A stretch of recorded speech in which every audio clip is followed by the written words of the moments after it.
Well, good evening, everyone. I hope that we got through the rain okay today.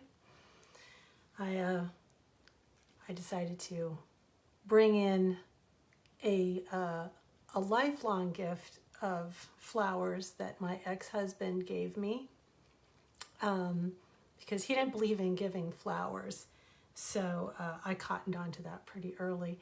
So every year for my birthday or Christmas or Mother's Day or any of those times when you'd give someone flowers, I would ask him for a bag of dirt or a bag of manure. And then I would collect rose bushes that people had thrown out and plant them in my garden. These little babies right here came from Roseanne Runty, who used to be the president of Old Dominion University. And when they were plowing under her house to create the new house that's there now, they were plowing under the rose garden. And I went over and I asked them if they wouldn't mind letting me dig up the bushes while they were at lunch, and I would take those rose bushes off their hands because they were going to put them in a dumpster. So between the dirt and the manure that my former husband gave me for Mother's Day every year, which became a great joke, and some discarded roses, we now have these. And the vase came from the new leaf because I was taking a walk and they had put these out to the curb one day and said, free to a good home. And here they are, good home. So that came to mind today as I was picking these, and I was thinking of the circuitous route by which I got my flowers from my ex. And I was thinking about perspective. And so I was also thinking about overcoming our preconceived notions of things, not just preconceived notions of how we get flowers or expect them, but how we perceive people and other things. So today, the first fable is called Looking Up. Yeah, it's backwards for you guys, and it's about a storm, because that's how we started our Monday morning off. Two clouds drifted high in the sky on a balmy afternoon. They were horsetail clouds, stretching out across the stratosphere and looking down on the world. One said to the other, "Ah, it's wonderful to be our type of cloud." The other agreed. They stared out as thick clouds. They started out as thick clouds until the wind had run across them like a brush streaking through white paint. The land spread out beneath them, and they could see as their shadows passed across the plains. Far off on the horizon, they could see a front beginning to build. The ceiling of the sky got darker, with other clouds gathering for a rally. They sighed, for they knew what would result from this rally would be a rally of their own. Soon there would be a lot of shouting and rumbling, ending in tears to drench humanity. "Here we go again," said the first horsetail cloud. I really don't like those dark clouds gathering that way." The other cloud cast a glance towards the group of darker, heavier clouds that drifted past, heading for a large group. Said the second. "I tend to agree. Perhaps we ought to gather some of our own to keep us company. I hate the thought of being just us two amid a rough crowd like that." So they gathered the cirrus and the nimbus and others that were light and life into conference. They called a meeting to order as the distant sky began to rumble. "I vote that we keep them out of our part of the sky," said one large bank of clouds that resembled an ice cream sundae.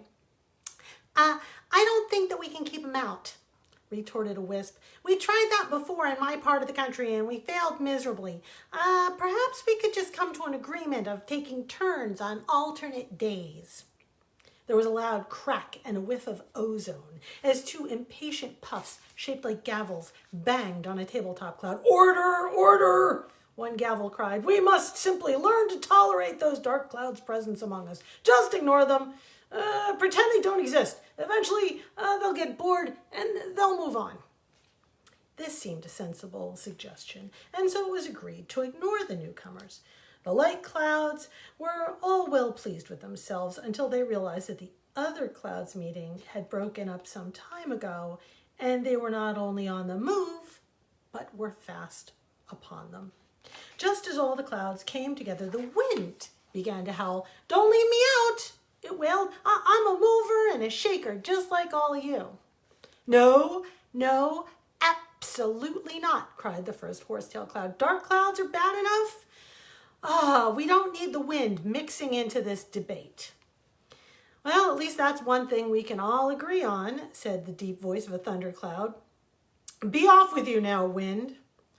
Just as the thunderhead and the horsetail were about to charge at the wind, they bumped together. The sky split with lightning as a result. Great, great, just what we needed," muttered a second horsetail cloud, but it was too late. The wind began to blow, and the clouds now packed together and began to rumble. Flashes of lightning rattled like sabers in an ancient war. The tears fell in torrents. One spiteful remark led to another, and soon one cloud gave another the cold shoulder until a hail of insults pelted the ground. For hours and hours the battle raged long into the night. Bodies clashed and their life's blood was wrung out. In the pitch black of night, it was impossible to tell one combatant from another. When dawn broke, the sky was clear without any cloud of any kind in sight. The blue sky looked down upon the ground and called to the sun, who trained its gaze upon what was now an ocean. "Gone and done it now, haven't they?" the sky commented to the sun. "Indeed, they've really mixed it up," said the sun. Hello down there. Can anyone hear me?" The sea roared with all the clouds' voices. They'd been reduced to their elemental form and mashed together in one blue-green sea. Ooh, I'm not sure what happened there. They roared together in one blue-green sea. The sun made a command decision and began to burn as brightly as it could. The fog rose from the waters. It rose and thickened and then floated upward. After many exhausting hours, the sun backed off enough to allow the fog to form back into clouds. Every size and shape cloud emerged from the gray mist. Every one was new and different from what it had once been. When they were all assembled, the sky asked, "Well, children, are we all still angry this morning?" For the life of them, the clouds could not find a reason to be upset. They all felt confused and a bit jumbled. Somehow, that dunking and mingling together for one night had washed away all of their differences. Excuse me, said one fluffy cloud that was rather shaped like a rose. "I think that maybe we can't be mad anymore because it would appear that we're all really made of the same water. Well, after all, it seems we only just looked different." The sun beamed at the little rosy cloud. "Well said, little one. You have all come from the same place, and no matter how you look or where you gather, you're all destined to return to the same place. You will gather there again as one, so it makes so little sense for you to spend your lives in strife. The sky and wind and I have all agreed that we shall do this renewal on a regular basis so as to remind us all of where we come from and where we are bound." So, as they parted that fine morning, some would still refuse to see the light, and so were destined to cause more turmoil in the skies in which they lived. But there were others, many others, who had learned to live in a sort of artistic harmony. They gathered daily in peace to paint the sky with hope for a better tomorrow. It just seemed appropriate with all of the rallying going on in this country right now. that we should all try and remember as best that we can that we're all made of the same stuff. We all started out in the same place. And we'd all like to be well and healthy and hopefully happy. Just a thought. And because of all of the things that seem to be going on, what we should really be thinking about is being kind to ourselves and others. I thought that I would pick the second fable tonight to be about seeing past prejudice. And it's called Jelly's Roll. Jelly was a very small creature in a very large place called the Everglades. In that place, the water was warm, the sun warmer, the currents swift, and the mangrove trees thick. Their roots ran deep into the salt water, and barnacles clung to them, circling them like rings on fat fingers. The water teemed with life of every description, from odd little underwater slugs that looked like dancing, slippery butterflies, to fish, chubby manatees, dolphin, and alligators. Jelly was a hydra, a rubbery, see-through, umbrella-style creature with long, stringy wisps that floated out beneath like so much unevenly cut spaghetti. The hydra didn't so much swim as pulse through the waters of life by opening and closing its umbrella shape. "Good morning, Snap," Jelly said to the alligator as he drifted past.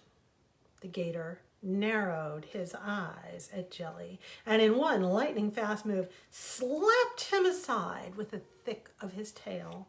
Poor Jelly was sent flying into the roots, where he bounced and finally came to rest with a dull thud beside Chipper the parrotfish. Chipper was using his sharp beak-like mouth to crunch away at a tasty barnacle. "Well, okay, this isn't certainly a poor way to start the day, huh, Chipper?" said Jelly. Chipper turned from his breakfast and nipped one of Jelly's long tentacles. "Go away," he said coldly. "We don't want your kind around here. Just keep it moving. Don't stop until you're far, far away." Well, Jelly moved away gracefully. He didn't want to fight. He knew fighting would set creatures against him.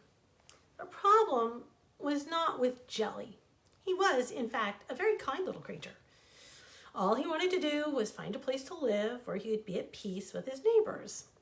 The problem was that there were many different types of hydra, some good, others bad. Some wore thin stripes, others looked like flat, round sea flowers lying on the bottom waiting to be picked. Most were harmless and completely friendly. Then there were the men-o'-war, with long reddish-brown tentacles. They often rode on top of the water, looking like wet hats floating along the surface. Just a touch of their stringy tentacles could wound another creature terribly. To some creatures, the strings could even mean death. Because of the men-o'-war, most creatures disliked all hydras. Even though they could see that most of the jellies of the world were friendly and without sting, they feared that the men-o'-war would seek out their fellow hydra and begin to live nearby. So, wherever Jelly went, other creatures would do him harm and drive him off. Jelly was a sea blubber, chubby and thick. He didn't sting, but he had a very special talent. Jelly could glow a soft and beautiful light. Trouble was, he was never allowed to stay anywhere long enough to show his gift.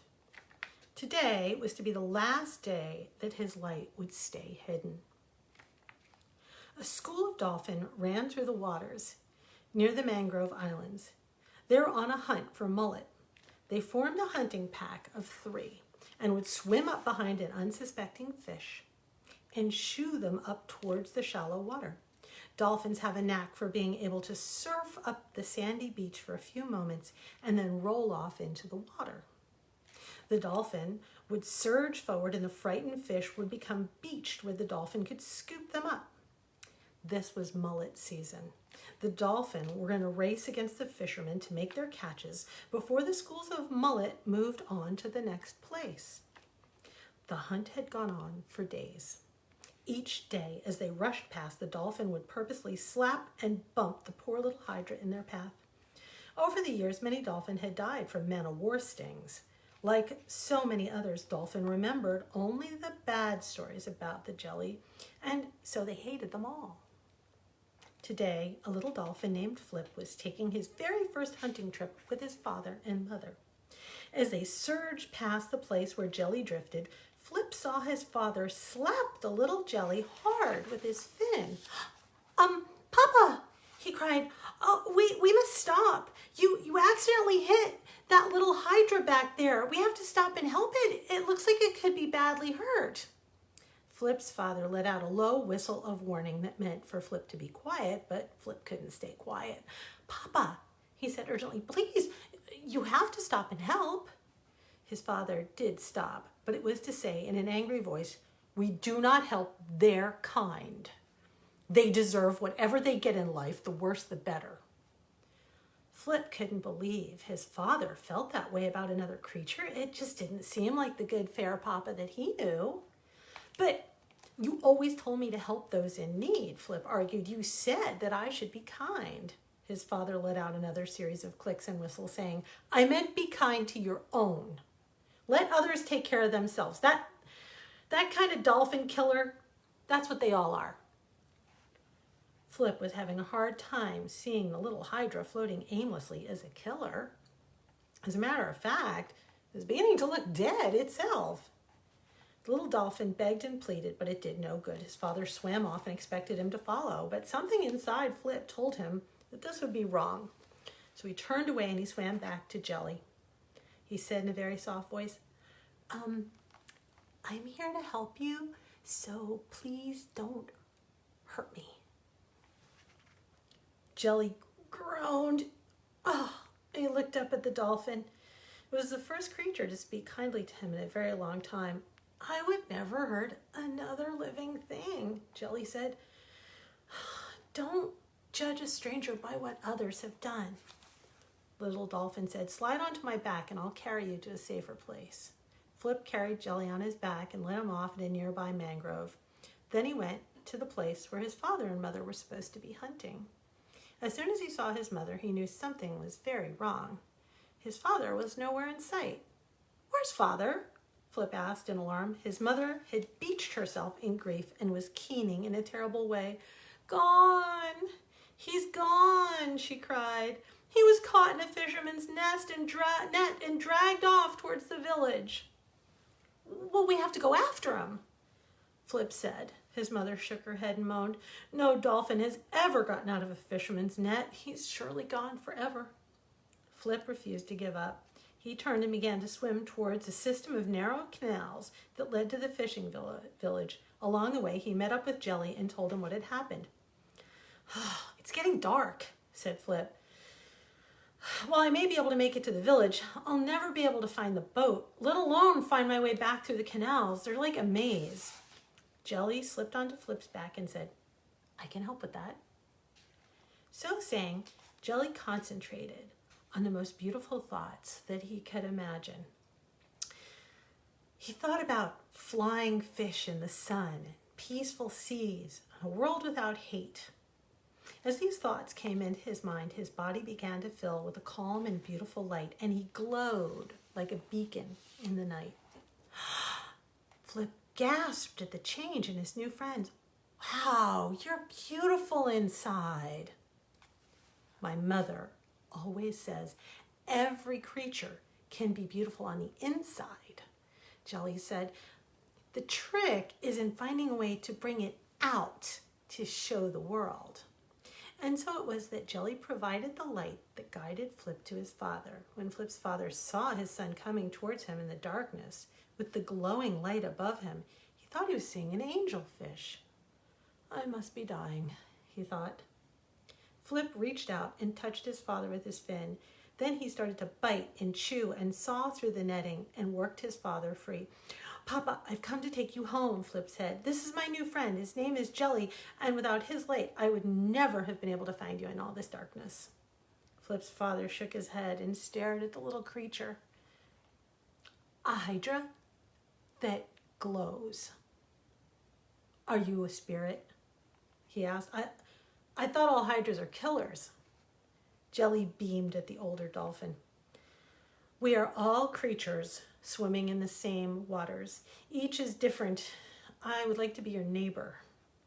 The father dolphin had seen the light of reason at last. He gave the creature he had wounded a swift ride on his back to his new home. When the next day dawned and Jelly was being driven away by the other creatures, it was the father dolphin and his son who stood between Jelly and his attackers. They told the story of how a creature so hated for things he had never done had been willing to light the way to save a stranger who had done him harm that he didn't deserve. While there were still some who disliked the idea of having a hydra in their midst, most were moved to change their ways. The story spread from place to place, sea to sea, until at last creatures everywhere learned to appreciate the light in the darkness. They learned it's not enough to be good on the inside. We must also shine on the outside if we wish to light the world. So tonight, as the news of the world tells us about all of the storms and arguments and fights and misunderstandings of the world, I hope that what we focus on is the light that each of us has carried inside of us, that we can bring from the inside to the outside. Please light the way. And hang in there. We're almost there. Good night.